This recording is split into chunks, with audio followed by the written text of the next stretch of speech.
যদি কোনোদিন অসুস্থ হন, হতাশ হবেন না। কারণ নবীজি সাল্লাল্লাহু আলাইহি ওয়াসাল্লাম বলেছেন, রোগ হলে ১৪টি উপকারিতা পাবেন। আল্লাহ রাব্বুল আলামিন আপনাকে ১৪টি পুরস্কার দান করবেন। সুবহানাল্লাহি ওয়া বিহামদিহি সুবহানাল্লাহিল আযীম। সম্মানিত দিনী ভাই ও বোনেরা, আমি আপনাদেরকে খুব সহজে বোঝানোর চেষ্টা করব। মনোযোগ সহকারে শুনতে থাকুন। ১ নম্বর হলো, রোগের মাধ্যমে বান্দার পাপ ক্ষমা হয়। সুবহানাল্লাহ। শুনুন, মুমিন বান্দার জীবনে রোগ একটি রাবারের মতো, যার মাধ্যমে তার হৃদয় স্লেটের মতো সকল পাপের কালিমা মুছে দেওয়া হয়। হযরত আবু হুরায়রা রাদিয়াল্লাহু তাআলা আনহু থেকে বর্ণিত, রাসূলুল্লাহ সাল্লাল্লাহু আলাইহি ওয়াসাল্লাম বলেছেন, মুসলিম ব্যক্তির উপর যে কষ্ট, ক্লেশ, রোগ ব্যাধি, উদ্বেগ, উৎকণ্ঠা, দুশ্চিন্তা, কষ্ট ও পেরেশানি আপতিত হয়, এমনকি তার দেহে যে কাঁটা ফোটে, এসবের বিনিময়ে আল্লাহ তাআলা তার গুনাহসমূহ ক্ষমা করে দেন। সুবহানাল্লাহ। বুখারী শরীফের হাদিস। সম্মানিত দিনী ভাই ও বোনেরা, শুনতে থাকুন মনোযোগ সহকারে। হযরত আব্দুল্লাহ ইবনে মাসউদ রাদিয়াল্লাহু তাআলা আনহু তিনি বলেন, আমি একদিন আল্লাহ রাসূলের কাছে গেলাম। তিনি তখন জ্বরে আক্রান্ত ছিলেন। আমি তাকে আমার হাতে স্পর্শ করে বললাম, হে আল্লাহ রাসূল, ইয়া রাসূলুল্লাহ, ইয়া হাবিবাল্লাহ নবী গো, আপনার তো ভীষণ জ্বর। তিনি বললেন, হ্যাঁ, তোমাদের দুজন ব্যক্তি যতটুকু জ্বরে আক্রান্ত হয়, আমি একাই ততটুকু জ্বরে আক্রান্ত হই। আমি বললাম, এজন্য তো আপনার দ্বিগুণ সওয়াব হবে।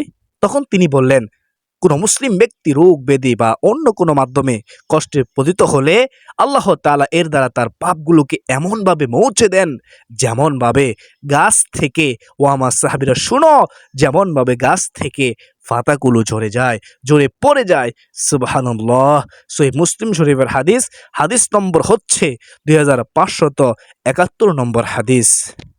আমরা ১ নম্বর জানলাম। ২ নম্বর পুরস্কার হলো, নেকি লাভ হয় ও মর্যাদা বৃদ্ধি পায় রোগের কষ্টে। সুবহানাল্লাহ। শুনুন মনোযোগ দিয়ে। ধৈর্য ধারণের মাধ্যমে মুমিন বান্দা নেকি অর্জিত হয় এবং মহান আল্লাহ তাআলা রোগীকে এমন মর্যাদা দান করেন, যা আমলের মাধ্যমে অর্জন করতে সে সক্ষম ছিল না। রাসূলুল্লাহ সাল্লাল্লাহু আলাইহি ওয়াসাল্লাম ইরশাদ করেছেন, যখন আল্লাহর পক্ষ থেকে বান্দার জন্য এমন মর্যাদা নির্ধারিত থাকে, যা সে তার আমলের মাধ্যমে লাভ করতে সক্ষম ছিল না, তখন আল্লাহ তাআলা তার দেহ সম্পদ অথবা তার সন্তানকে বিপদগ্রস্ত করেন, অতঃপর তাকে সেই বিপদে ধৈর্য ধারণের সক্ষমতা দান করেন। সুবহানাল্লাহ। অবশেষে তাকে সেই মর্যাদায় পৌঁছিয়ে দেন, যা আল্লাহর পক্ষ থেকে নির্ধারিত ছিল। সুবহানাল্লাহ। আবু দাউদ শরীফ। হাদিস নম্বর হচ্ছে 3090। অপর বর্ণনায় রাসূলুল্লাহ সাল্লাল্লাহু আলাইহি ওয়াসাল্লাম বলেছেন, কোন মুসলিমের গায়ে একটি কাঁটা বিদ্ধ হলে কিংবা তার চেয়েও ছোট কোনো আঘাত লাগলে এর বিনিময়ে তার এক স্তর মর্যাদা বৃদ্ধি পায়, সম্মান বৃদ্ধি পায়। বৃদ্ধি করেন যে তিনি কে? আল্লাহ। এবং নবীজি বলেন, তার একটি গুনাহ আল্লাহ তাআলা ক্ষমা করে দেন। সুবহানাল্লাহ। মুসলিম শরীফের হাদিস। হাদিস নম্বর হচ্ছে 2572 নম্বর হাদিস। ৩ নম্বর পুরস্কার হলো, মুমিনের রোগ আল্লাহর পক্ষ থেকে একটি নিয়ামত। কিভাবে? শুনুন, মুমিনদের জন্য সুখবর, সুসংবাদ হলো, রোগ ব্যাধি সহ যাবতীয় বিপদ আপদ তাদের জন্য আল্লাহর পক্ষ থেকে বিশেষ নিয়ামত। সে কারণে আম্বিয়া কেরাম এবং সালফে সালেহিন সুখ স্বাচ্ছন্দ্যে যেমন খুশি হতেন এবং আল্লাহর প্রশংসাও করতেন, ঠিক তেমনি রোগ ব্যাধিতে তারা সন্তুষ্ট থাকতেন, খুশি থাকতেন। রাসূল সাল্লাল্লাহু আলাইহি ওয়াসাল্লাম সৎকর্মশীল বান্দাদের গুণ বর্ণনা করতে গিয়ে বলেন, তাদের কেউ বিপদে এত প্রফুল্ল থাকে, যেমন তোমাদের কেউ ধন সম্পদ পেয়ে এতটা আনন্দিত হয়, খুশি হয়। সুবহানাল্লাহ। ইবনে মাজাহ শরীফের হাদিস। ইমাম ইবনুল কাইয়িম রহমতুল্লাহি আলাইহি বলেন, আল্লাহর পক্ষ থেকে আরোপিত সকল বিষয়ের প্রতি তুমি সন্তুষ্ট থাকো, খুশি থাকো, কেননা তোমাকে বিশেষ কিছু প্রদান করার জন্য তিনি আল্লাহ তাআলা কোনো কিছু পাওয়া থেকে তোমাকে বিরত রাখেন। তোমাকে বিপদ মুক্ত করার জন্যই কোনো পরীক্ষায় পেলেন, তোমাকে সুস্থ করার জন্য তিনি তোমাকে রোগ ব্যাধিতে আক্রান্ত করেন, নতুন জীবন দানের জন্যই তোমাকে মৃত্যু দেন। সুতরাং সাবধান। তিনি বলেন, এক পলকের জন্য হলেও আল্লাহর সন্তুষ্টির সীমা থেকে তুমি পৃথক হইও না, সাবধান। তাহলে তুমি তার দৃষ্টি থেকে ছিটকে পড়বে, রহমত থেকে ছিটকে পড়বে। 4 নম্বর পুরস্কার হলো রোগী ব্যক্তি সুস্থ অবস্থার মতো নাকি পেতে থাকবে। সুবহানাল্লাহ। বান্দা অসুস্থ হয়ে গেলে স্বাভাবিক অবস্থার মতো ইবাদত করতে পারে না, কিন্তু তিনি যদি সুস্থ অবস্থায় কোনো আমল নিয়মিত করে থাকেন, সবসময় করে থাকেন, তাহলে নবীজি বলেন অসুস্থ হয়ে গেলে ওই আমল সম্পাদন না করেও, ওই আমল না করেও নেকি লাভ করবেন। সুবহানাল্লাহ। এর চেয়ে সুসংবাদ আর কি হতে পারে? ধৈর্য ধারণ করুন অসুস্থ হলে। হযরত আবু মুসা আশআরী রাদিয়াল্লাহু তাআলা আনহু বলেন, বান্দা যখন অসুস্থ হয়ে যায় অথবা সফরে থাকে, তখন তার আমলের নেকি এমন ভাবে লিপিবদ্ধ করা হয় যেন সে মুকিম হালতে সুস্থ অবস্থায় আমল সম্পাদন করছে।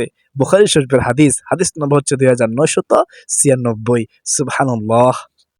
হযরত আনাস ইবনে মালিক রাদিয়াল্লাহু তাআলা আনহু থেকে বর্ণিত, রাসূলুল্লাহ সাল্লাল্লাহু আলাইহি ওয়াসাল্লাম বলেছেন, আল্লাহ তাআলা যখন মুসলিম বান্দাকে তার শরীরে কোনো রোগ দিয়ে পরীক্ষা করেন, তখন তিনি ফেরেশতাকে বলেন, বান্দা যে নেক আমল নিয়মিত করত, তার সেই আমলের নেকি লিপিবদ্ধ করতে থাকো আমার ফেরেশতারা। এরপর আল্লাহ তাআলা যদি তাকে আরোগ্য দান করেন, সুস্থতার জীবন দান করেন, তাহলে তাকে গুনাহ থেকে ধুয়ে পাক সাফ করে দেন।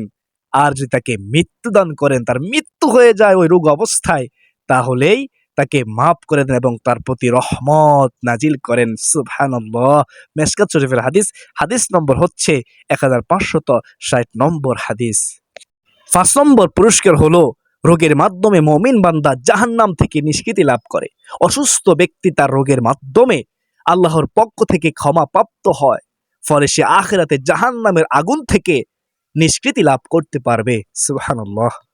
একবার আল্লাহ রাসূল সাল্লাল্লাহু আলাইহি ওয়াসাল্লাম আবু হুরায়রা রাদিয়াল্লাহু তাআলা আনহুকে সাথে নিয়ে এক জ্বরে আক্রান্ত ব্যক্তিকে দেখতে গেলেন।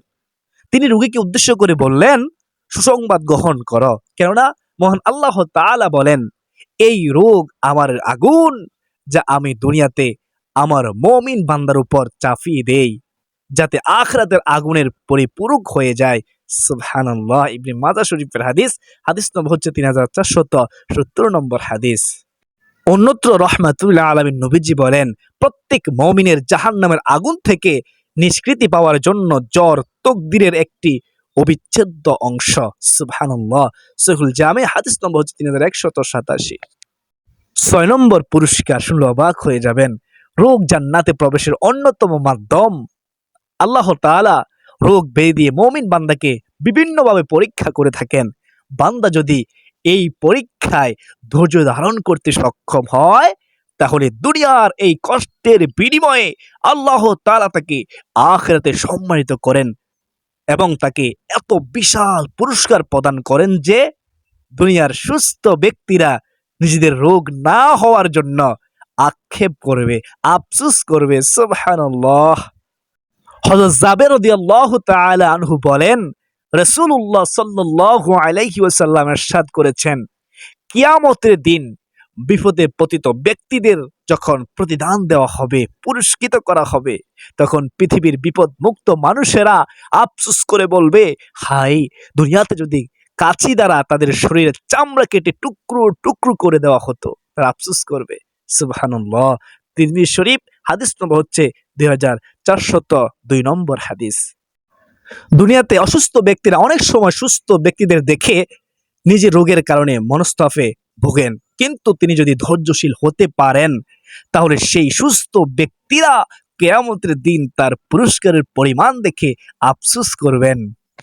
সম্মানিত দিনী ভাই ও বোনেরা, যেহেতু জান্নাতের পথ কুসুমাস্তীর্ণ নয়, সহজ নয়, সেহেতু মুমিন বান্দাকে জীবনের পরতে পরতে রোগ ব্যাধি বালা মুসিবতের কষ্ট সহ্য করেই জান্নাতের পথ সুগম করতে হয়।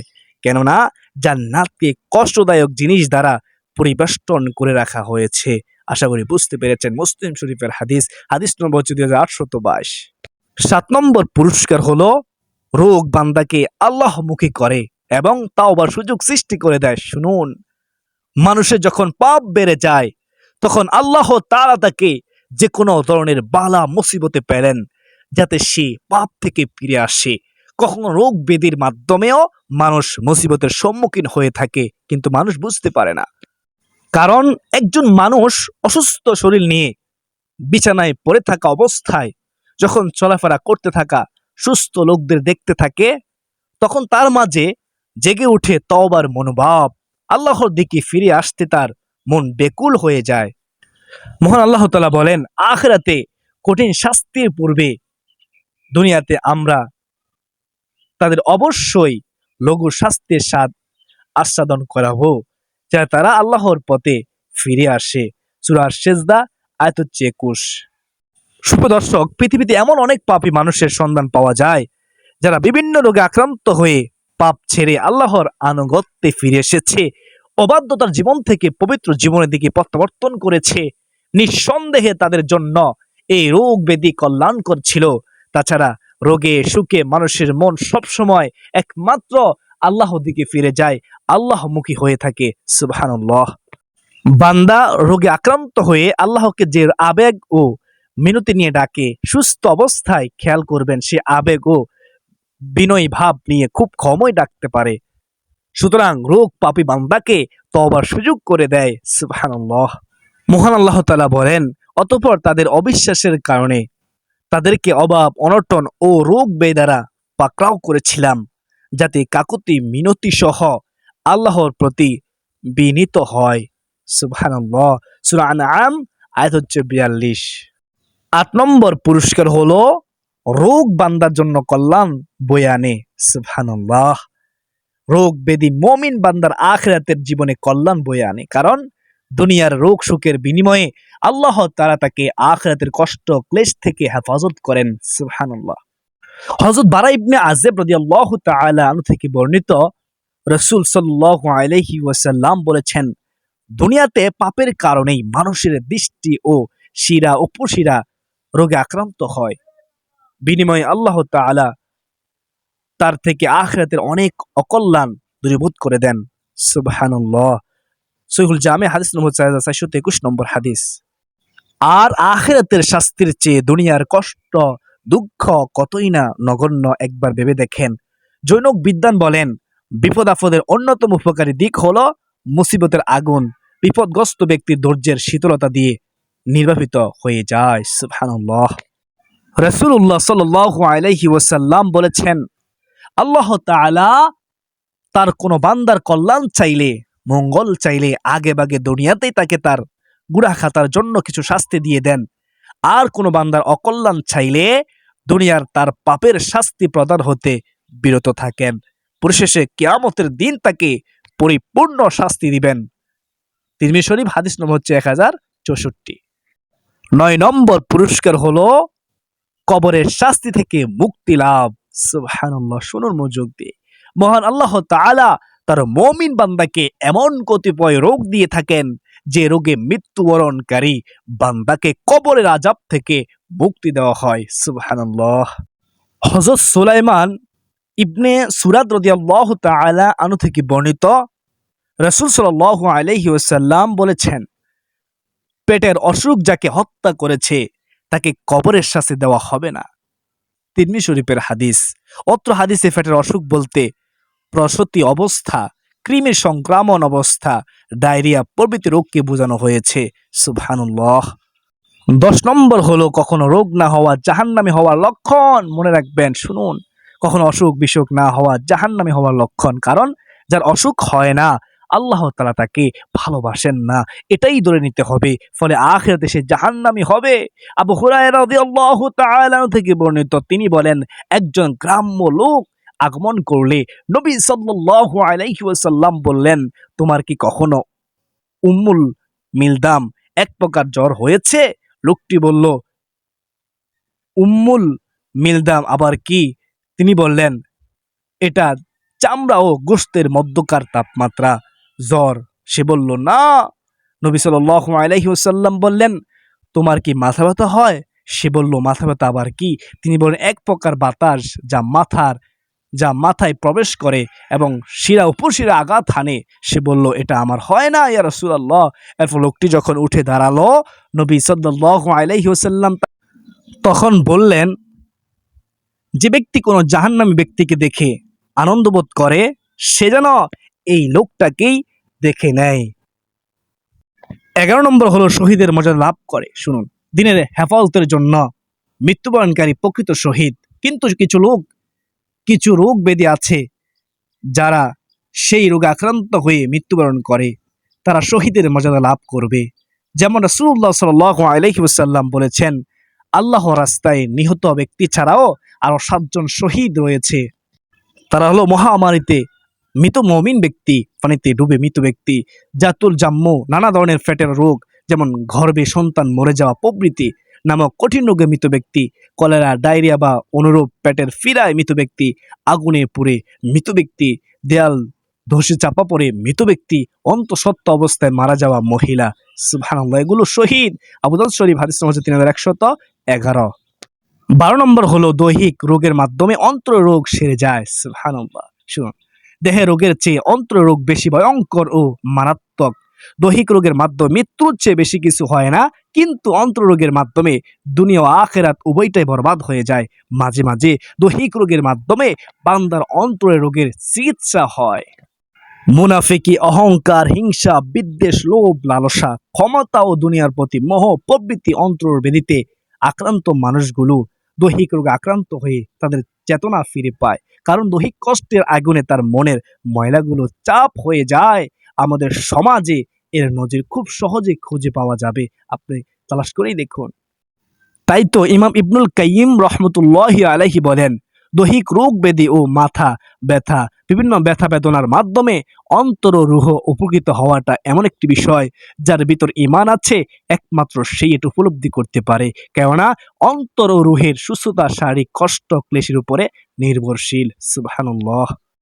13 নম্বর হলো সম্মানিত ভাই বোনেরা, রোগ আল্লাহর সন্তুষ্টি লাভের অন্যতম উপায়। শুনো, রোগ আল্লাহর সন্তুষ্টি লাভের অন্যতম মাধ্যম। আল্লাহ তাআলা যাকে ভালোবাসেন তাকে বিভিন্ন রোগ ও বিপদ আপদ দিয়ে পরীক্ষা করেন। রাসূলুল্লাহ সাল্লাল্লাহু আলাইহি ওয়াসাল্লাম বলেছেন, বড় পরীক্ষায় বড় পুরস্কার রয়েছে।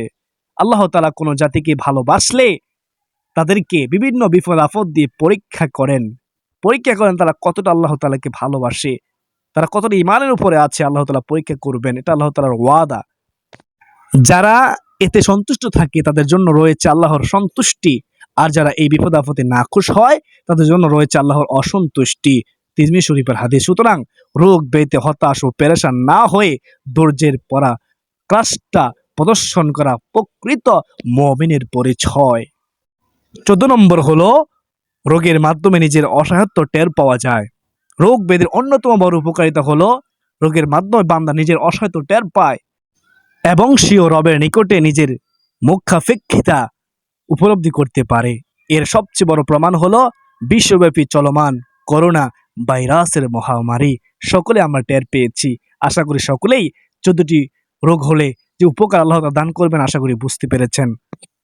পরিশেষে বলবো, রোগ ব্যাধিতে আক্রান্ত হয়ে ধৈর্য ধারণ করলে বিভিন্ন কল্যাণ ও প্রতিদান লাভ হয়। দুনিয়াতে মানুষের রোগ ব্যাধি হবে, এটা স্বাভাবিক, কিন্তু সেজন্য মুসরে না পড়ে হতাশ না হয়ে আল্লাহর উপরে ভরসা করে সামনে এগিয়ে যেতে হবে। সময় দিনী ভাই বোন, আশা করি বুঝতে পেরেছেন। আমি মনে করি আজকের ভিডিওটি যেহেতু অনেক গুরুত্বপূর্ণ, তাই ভিডিওটি শেয়ার করে সবাইকে শেখার সুযোগ করে দেবেন ইনশাআল্লাহ।